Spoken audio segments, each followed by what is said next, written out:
Okay, now we continue with the fourth video in this for this chapter on functions, chapter number 6. We turn to page 83 of the book. You don't have to open the book right now. You just have a look at this on the screen. And here you have définir une fonction avec un programme de calcul. So this is a worked out problem, not a worked out problem, a problem that we will work out together, or I will tell you the answer, and that way you will get an idea of what you have to do for problems like this. Lower down there is another problem, définir une fonction avec un graphique, and this will be a homework problem. That means you will do it and send it to me after you finish watching this video. It will.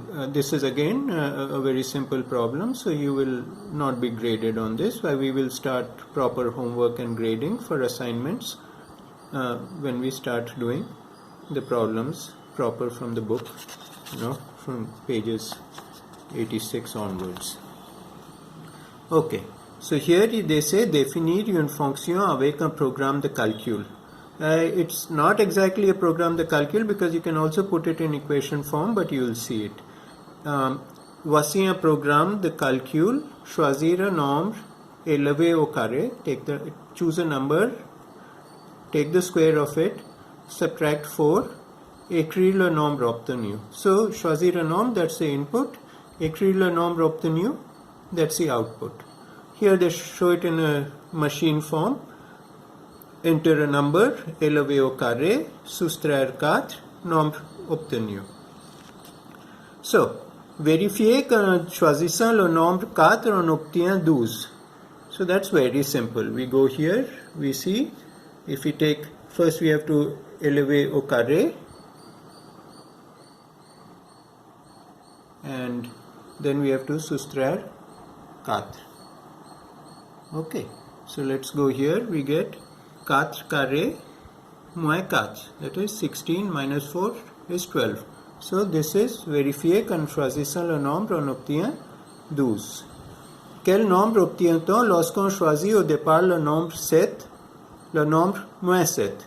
So here again, if you take 7, you will get 7 square minus 4, 49 minus 4 is equal to 45, and if you take minus 7, then you get minus 7 squared minus 4.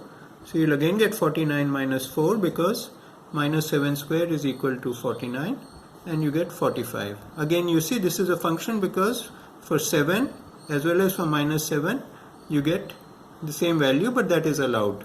Two different inputs can give you the same output. Quel nombre peut-on choisir pour obtenir 0? Now this is an interesting one.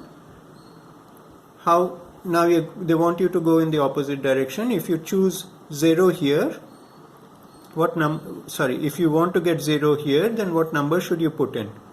Well, this is fairly simple. You can turn it into equation form. Oh, I didn't do this here, but okay, I've just quickly noted down the answer here. So here you want the output to be 0, so we write 0 is equal to x square minus 4, where x is the input number here. Input number, you enter x here, you will get 0 there. So this is the formula. 0 est égal à x carré moins 4, and so we get from here x carré est égal à 4, donc x est égal à 2 ou moins 2. So this is the answer to this. Quel nombre peut-on choisir pour obtenir 0? Okay, let's move on. I don't know why it's not focusing very well, my camera. There we are. Un nombre x de départ, ce programme associe le nombre x carré moins 4. Well, this is basically what we just saw. On dit que l'on définit la fonction qui a un nombre x associé son image x carré moins 4. This is what we did, x carré moins 4. Par la suite, on note f cette fonction, f is the name of this fonction. L'image de x par f est notée f de x, lire f de x, we know all of this. Donc, f de x est égal à x carré moins 4. Vérifiez que f de 4 est égal à 12, and that we have done here. F de x est égal à x carré moins 4. F de 4 est égal à 4 carré moins 4, 16 moins 4, 12. That is what we had got earlier here also, 4 carré. That is when we looked at it, not as a function, but as a simple calculation in a machine. So, B. Comment note-t-on l'image de moins 1 par la fonction f? Calculer cette image. The notation is very clear. We know that f de moins 1 est égal à 1 carré moins 4 est égal à 1 moins 4 est égal à moins 3. Donc f de moins 1 est égal à moins 3. Trouvez les nombres qui ont pour l'image 21 par la fonction f. Again they're asking you to go back in the opposite direction. Find out the inputs which will give you 21 here. On dit que ces nombres sont les antécédents de 21 par cette fonction. We know this is 21 is the output, antécédent is the input. Which numbers are the inputs for output 21 by this function? So that also we have done. I have done. We know that f de x est égal à x carré moins 4 est égal à 21. That's already given. So we can solve this. X carré moins 4 est égal à 21. X carré est égal à 21 plus 4. X carré est égal à donc x carré est égal à 25. Donc x est égal à racine de 25. Donc x est égal à 5 ou moins 5. Donc plus 5 et moins 5 sont les antécédents de 21 par la fonction f. Okay, now we come to this problem which you have to do and send to me after you finish watching the video. Définir une fonction avec un graphique. By the way, if you want to watch this part of the video again, please do so now. So here there's a graph which shows the temperature 0 to plus 80 and on the other side 0 to minus 120 degrees. That's really cold. And this is the height above the ground. This is the input. This is the altitude en kilomètres. This is the height above the ground in kilometers. You see, you're going as high as 160 kilometers above the ground. That's almost in space. So, what they say, le graphique ci-dessous donne l'évolution de la température dans l'espace en fonction de l'altitude d'après les relevés d'un ballon sonde. So, what does it mean? It means that the graph below is showing how the temperature changes as you go higher above the ground, and these temperatures were obtained by a ballon sonde. What is a ballon sonde? It's a weather balloon. They have a little picture here. These things, you know, they go very high. They have instruments down here, and when they launch them, they keep on going up and up and up. And the instruments send by radio waves the readings, not only temperature but all sorts of other weather information they send down to the ground. This helps in predicting weather. So, on définit ainsi une fonction t qui a une altitude a en kilomètres, ça c'est altitude a en kilomètres, ça c'est input, compris entre 0 et 160 km. So this function is only valid from 0 to 160 because they haven't measured the temperature above that. Below 0 is below the ground, and no balloon is going to go below the ground. So on associe à qui a en kilomètre associe la température T de A à degrés Celsius relevée par le ballon sonde à cette altitude. So you have to read à partir du graphique, recopier, compléter le tableau ci-dessous. So from this graphic, you have to complete the table. It's very simple. You read off 0. 0 is, what's the temperature? That's 20 degrees. So you write here 20 degrees, and so on and so forth. Then they say, lire approximativement sur le graphique les antécédents de 0 par la fonction t. So you have to find out what it means, les antécédents de 0. Antécédent de 0 degré. So that means you have to find out here at what height or what heights in plural the temperature is 0 degrees. La valeur, and next, la valeur de A pour laquelle T de A est minimal. That means you have to find out the height at which the temperature, that is T de A, is minimal. That is minimum.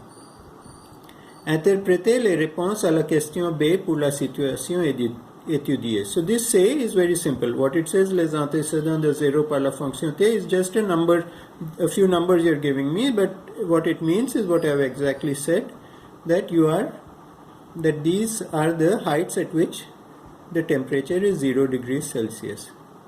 La valeur de A pour laquelle T de A est minimal, that this is the height at which the temperature is minimum. So you don't really need to do say. Just submit to me A and B. Now we turn the page, and we come to this page 85, J'applique le cours. So now here there are three problems. There's the first problem here, there's a second problem here, and there's a third problem here. Now the first problem, they worked it out here itself. I will read a little bit, explain, and then you can read this on your own. The second problem, you see it's in red in an orange or yellowish background. That means this is a solved problem, and the answer is provided at the end of the book. And similarly with this problem. So for these three problems, I want you to read the problem. I want you to solve it. This one you can see the solution yourself here. These two I want you to solve for yourself and check with the solution at the back of the book. You don't have to submit any one of these three to me, but I will ask you just two questions, and those are these questions, that in number 2, page 85, you have to send to me antécédent de moins deux. So in this one, you will find out how to you will see, you know already how to find out the antécédent of any value. So but I am asking you to send me antécédent de moins deux, just again to prove to me that you have actually watched the entire video. And similarly with number 3, I want you to send me les antécédents de 0. Okay, these are two questions that you have to send to me. Don't send me the other things because those are at the back of the book. Please don't waste your time writing that for me. Only you just send me, even as a text, not as a text, because the previous problem on the previous page you will have to draw a table, but you can just write these numbers. You don't even have to write any explanation, just the answers.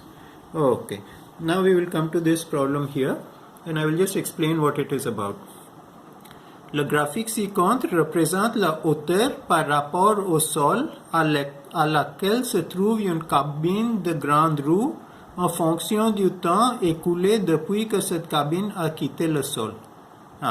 So what it means, you know what's a Ferris wheel? The Ferris wheel, I've drawn one here. The Ferris wheel looks like that. You know, these huge wheels, and you sit in a cabin and it goes around. You get lovely views. And one of the more famous ones is called London Eye. If you Google that, London Eye, eye as in eye, what you have two of in your head. So if you Google that, you'll see many photos. So what this graph does, it shows that when you start, the cabin is at ground level, that is when you can get in.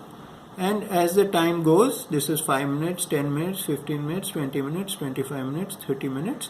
This is the graph that shows you the height above the ground that you will be at. So after 5 minutes you will be at a height of 30 meters, and after 15 minutes you will be at the maximum height. It's quite high there, you can see it's under about 135 meters, and at the end of 30 minutes you are back down on the ground.